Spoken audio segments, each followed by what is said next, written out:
And then, of course, we're thinking about the ongoing tragedy in the Twin Cities and just around the world, and just how much our country and all of us are struggling. It's hard to believe, really, what happens in any given week.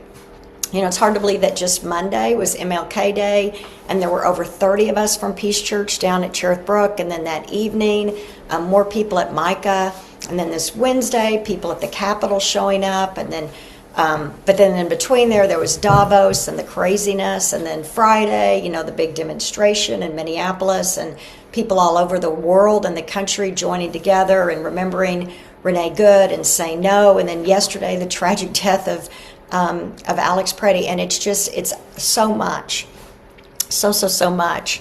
And I keep thinking about last week and what we heard in the gospel lesson, Jesus calling the disciples, and the invitation, you know, listen to the call.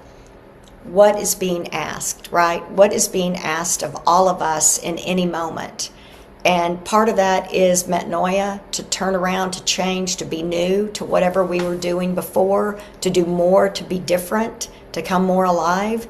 And all of that is always predicated on relationships, that we can do more, we can be more loving, more caring. When we look at one another, you know, as a pastor, we see the ways you all care for one another, and it helps us be more caring. We can have stronger voices for justice when we kind of go, okay, we can get in the car and a bunch of us can go downtown when it's 9 degrees, knowing it's -9 in the Twin Cities, right? So that's kind of our call today, and we think about the solidarity we experience and just that we know in this place as well. So even though we're not all in the exact same, under the same roof, which would be a magical gift, we're thankful for this beauty that brings us together, and we think about all the ways this week where we will be challenged again and where we will keep having to say, what's the call, what's being asked, how can I respond? How can I respond more deeply and richly, knowing that I'm in a community that is standing with me? So